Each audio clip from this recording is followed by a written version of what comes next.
कितना ये ड्रीम, क्या लगता है ये कब पूरा होगा इंडिया का, across the market, make in India जो हम बोल रहे हैं पिछले 10 साल से चल रहा है अभी? मेरा एक इसमें एक फिलॉसफी है विच is PPT, okay people processes technology. Okay इसको मैं पीपीटी बोलता हूँ। This a basic phenomena Yeah. कि पीपल होने चाहिए जिसके पास ये स्किल सेट होना चाहिए। ओके प्रोसेसेस मतलब एसओपीज बिल्ड करने पड़ेंगे कि आपको वहाँ से प्रोसेसेस लाने पड़ेंगे हाँ और यहाँ पे वो लोगों को बताना पड़ेगा कि फ़ोन बनता कैसे है, which we are doing it partially. और लास्ट में technology transfer, T which is PPT में से लास्ट में टेक्नोलॉजी ट्रांसफर। इसमें और एक पी मैं अभी ऐड करता हूँ कि पेशेंस होना चाहिए to get all this things done. Point ये है कि टेक्नोलॉजी ट्रांसफ़र और टेक्नोलॉजी नो हाउ ट्रांसफ़र में हाँ दो कंट्री का इंटेंट होना बहुत ज़रूरी है। ओके जब भी जापान से चाइना में technology transfer technology know how transfer हुआ था, China was a sweat shop back in 2000। जब भी Nike Apple everybody were blamed by international organisation कि आपने चाइना को स्वेट शॉप के जैसे यूज़ किया। स्वेट शॉप मतलब बेसिकली क्योंकि वहाँ पे कोई लेबर लॉस नहीं है, तो 24-24 घंटा फैक्ट्री चलाओ, 18 घंटा फैक्ट्री चलाओ। दिस इज इन आज से 25 साल पहले? 25 साल पहले की बात है। अच्छा After that, they had a labor laws. Now is a much stringent labor laws in China. अभी तो वो काफ़ी है, but I'm talking about 20-25 years back, 25 years at least, yeah. अच्छा तो तभी जब भी वहाँ पे सारे फैक्ट्रीज बन रहे थे एंड चाइना वाज प्रोग्रेसिंग, और जो आज हम शेंजन देख रहे हैं, it was a fisherman village, okay right. आज जो हम लोग जो अभी वो साइकिल, इलेक्ट्रॉनिक्स का अभी पूरा वर्ल्ड का हाँ बिगेस्ट इलेक्ट्रॉनिक हब है। करेक्ट इट टुक आप 1980s में जाके आप गूगल करके उसकी इमेज देखो, it was a fishing village okay next to this river across Hong Kong. ठीक है Now it's one of the biggest electronic export in the yes world, Shenzhen, हाँ which is a city in China. China yes From a fisherman city to a electronic giant in the world. और China कम से कम 500-550 billion का export करता इन 40 years in 40 years. It took time to them. China, Japan ने भी ये सारे technology, जब भी जापान बिकेम एक्सपेंसिव, जापान ने भी ये सारे मैन्युफैक्चरिंग असेंबलिंग ये सब यहाँ पे करना चालू किया। नो डाउट गवर्नमेंट ने भी काफ़ी इन्वेस्ट किया इसके अंदर कंपनीज़ के साथ में बैठ के, to do JVs to bring companies के भाई उनका टेक्नोलॉजी ट्रांसफ़र हो। पर गवर्नमेंट ने वहाँ पे सबसे ज़्यादा जो इन्वेस्ट किया वो R&D पे इन्वेस्ट किया। The Chinese government R&D Okay. पे और टेक्नोलॉजी और R&D पे कैसे इन्वेस्ट किया कि जो आज के दिन में उनको रिजल्ट दे रहा है। आज AI में देखो या किसी में भी देखो या कोई टेक्नोलॉजी प्रोडक्ट में देखो, they are the front runner. Correct because ये 30 साल 40 साल की पूरी इनकी जर्नी है जो इन्होंने इन्वेस्ट किया था, लर्न किया था, इन्वेस्ट किया था। ये जर्नी इंडिया में भी होनी चाहिए। Correct that is where the journey we started. तो ओके हम लोग अगर सोचे कि 10 साल में सब कुछ हो जाएगा, प्रॉब्लम नहीं होगा हाँ गवर्नमेंट ने सही इनिशिएटिव लिया था, पर इंडस्ट्री ने उतना सेम रेसिप्रोकेट किया, प्रॉब्ली नॉट। ओके पिछले 10 साल में यू 10 डोंट सी, साल। व्हाट डू यू सी कि पिछले 10 साल में क्या हुआ है? Because we have just assembled, we haven't invented anything.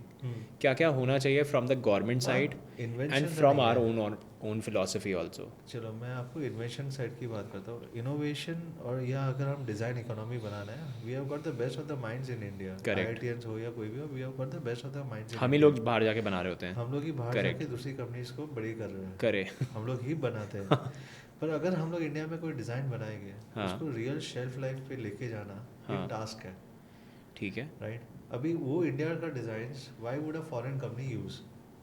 Okay इसके लिए इंडियन ब्रांड होना भी ज़रूरी है, ओके इंडियन इकोसिस्टम होना बहुत ज़रूरी है, ठीक है right. So So it is कि shelf डिज़ाइन तक- इकोनॉमी, जबकि हाँ। उनका ब्रांड कंजम्पशन सब कुछ इंडिया में होगा, तब जाके वो डिज़ाइन इकोनॉमी भी पूरा बन पाएगा। वैसे very interesting China is also design economy because उसका कंजम्पशन भी खुद का सेल्फ कंजम्पशन भी बहुत बड़ा था correct at the same time. हाँ back in the days Yeah, you back से in the days, over a period of time, they have also grown. ठीक है So that is what I'm saying कि आज अगर हम सोचें, एक तो मैंने आपको जो ये PPT का कॉन्सेप्ट बताया कि it is people processes and technology. People का upliftment of skill, processes transfer, technology transfer and having the right patience to build this. तो आई थिंक गवर्नमेंट ने, हम लोग किसी को भी ब्लेम करते बहुत ईजी है करना, correct but it's a uphill task. Sure और ये 30-40 साल की जर्नी है। भले उनको 30-40 साल लगे, हो सकता है हमको 20 साल 25 साल लगेगा, बिकॉज वी वुड लर्न कि उन्होंने क्या मिस्टेक किया, हम वो मिस्टेक नहीं करेंगे, but we will do it faster also. Sure but at the same time industry का भी रेसिप्रोकेट सपोर्ट होना बहुत ज़रूरी है। पर प्रॉब्लम एक ही कि इंडिया में इंडस्ट्री, इंडियंस है ही नहीं कोई भी। इंडस्ट्री बनाने वाले हैं. जो स्मार्टफोन में एटलीस्ट कोई भी नहीं है. Correct. तो कहाँ से वो बनेगी. हाँ. रेसिप्रोकेशन भी होना चाहिए साथ में. अभी nothing has done.